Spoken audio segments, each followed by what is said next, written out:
It's not about how much you make. It's about how you manage what you make. That's one of the key lessons I learned during my 10 years as an investment banker, working with high net worth clients. Whether you're earning $50,000 or $500,000, the strategies used by the top 1% to grow and protect their wealth can actually be applied by anyone. And so, in this video, I'm going to walk you through the 15-65-20 system, a simple, proven framework to help you manage your money like a financial expert. Let's begin with the most important part, the 15%. That's how much of every dollar or pound you make that should be set aside for yourself. This is the foundation of long-term security. There are two powerful reasons why this 15% matters so much. And reason one, peace of mind. And picture this.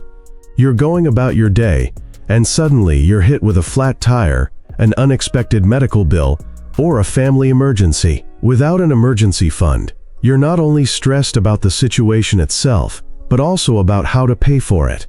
NNTHAT, stress can spiral into debt, missed payments, and long-term financial damage. NNBUT, when you've got that 15% cushion, you're covered. Start by building a quick access emergency fund, just enough to cover 1 month of essential expenses. That's your first line of defense. And remember, it's not as much as it sounds. You don't need to factor in subscriptions or dining out. Just the basics: rent, groceries, transport, and utility bills. Once that's in place, gradually build it up to cover 3 to 6 months of core expenses. That financial cushion brings real peace of mind. If something major happens, like losing a job or facing a health crisis, you'll still be standing. No panic, no desperate borrowing, just clarity and control. NNTHE, second reason to save that 15%? NTO, make your money work for you. And no, you don't need to be a financial expert to start doing this. In fact, you might already be doing it without even realizing. Let me show you the power of investing, and why when you start is just as important as how much you invest. Let's compare two people, Aisha and Omar Nat, age 30. Aisha invests a one-time lump sum of $10,000. She earns a steady 6% return every year and doesn't touch the money for 20 years.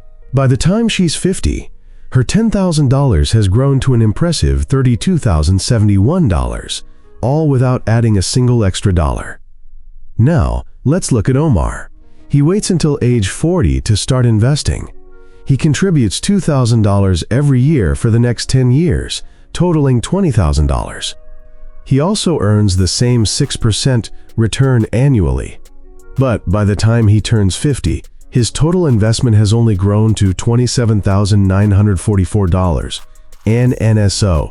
Even though Omar invested twice as much money, Aisha ends up with more. NNWHY and time. And compound interest. Aisha's money had an extra decade to grow, and that made all the difference. This is what Einstein meant when he called compound interest the eighth wonder of the world.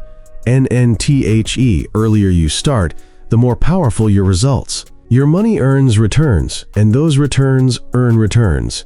It snowballs. NNSO. Where do you start? You have a few smart options. If you're already contributing to your workplace retirement plan, then good news. You've already taken the first step. Better yet, if your employer offers a match, that's basically free money. For example, if you earn $50,000 a year and your employer matches up to 5%, that's an extra $2,500 going into your account. No extra effort required. Just make sure you're contributing enough to max out that match. It's one of the easiest and most powerful ways to supercharge your savings. Once you've taken full advantage of your employer's retirement match, the next step is to make use of tax-advantaged accounts. NNIF, you're in the UK. That means the stocks and shares. NIF, you're in the US. It's the Roth IRA. These accounts are designed to help your investments grow completely tax-free, meaning no taxes on dividends, and no capital gains tax when you sell. And NWHY, does that matter? These accounts let your money grow faster by shielding it from that slow financial leak. Just keep in mind, the money you contribute to a Roth IRA or stocks and shares IS comes from your after-tax income, meaning you've already paid taxes on it via your paycheck. This is different from your workplace retirement plan, where contributions are made pre-tax and you only pay tax when you withdraw the funds later. Good rule of thumb, NN max out your tax-advantaged accounts first, like ISAs and Roth IRAs. What should I actually invest in once I've set up these accounts? Here's the secret. Keep it simple. NNUSE Passive Index Funds. They're low-cost, diversified, and proven to perform better than most actively managed funds over the long term.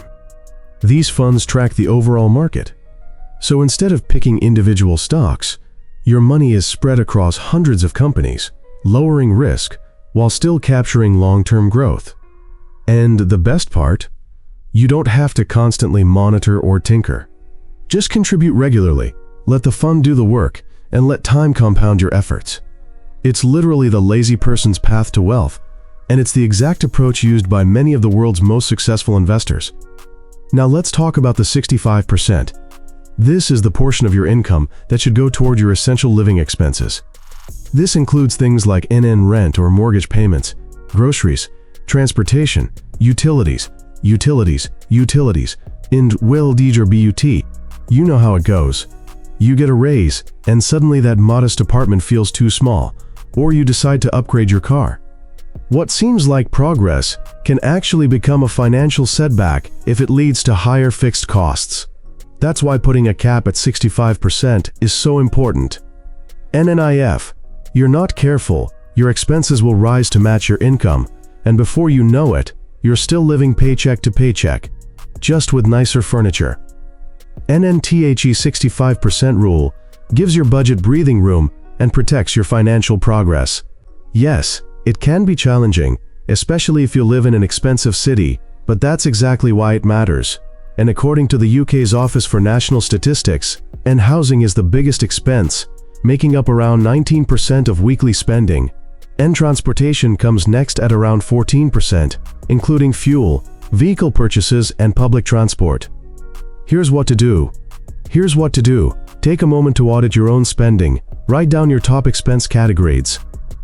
Because when you keep the fundamentals in check, you gain flexibility and freedom everywhere else. Let me know when you're ready for Section 5, the final 20%. Now let's get to the part most people overlook. The final 20% of your income. This is the part meant for you. For enjoyment. For guilt-free spending. For living a rich, fulfilling life. Not just financially, but emotionally and mentally too. In the book, Die with Zero, the author makes a powerful point. NN. The goal isn't to die with a massive bank account, it's to use your money to live fully. NNTHE Wealthiest 1%. Understand this. They intentionally carve out space in their budgets for joy, spontaneity, and experiences. NN you should too. NNTHAT doesn't mean reckless spending. It means strategic freedom, allowing yourself to enjoy your income in a way that supports long-term consistency. Because here's the truth. If you never allow space for enjoyment, you're much more likely to burn out, overspend later, or even abandon your saving plan altogether. It's like being on a strict diet with no cheat days. Eventually, you'll binge. NNSO use this 20% to recharge. Whether that means NN treating yourself to a really nice dinner once a month, booking a weekend getaway, buying that bag, gadget, or experience you've been eyeing, exploring hobbies that excite and inspire you, it's not wasted money. It's an investment in your well-being, motivation, and emotional resilience, all of which are essential for sticking to your long-term financial goals. NNSO, to recap, NN 15% goes to saving and investing. 65% covers your essential needs. 20% is for living and enjoying life, and stick to the 15-65-20 rule. And you won't just survive financially, you'll thrive.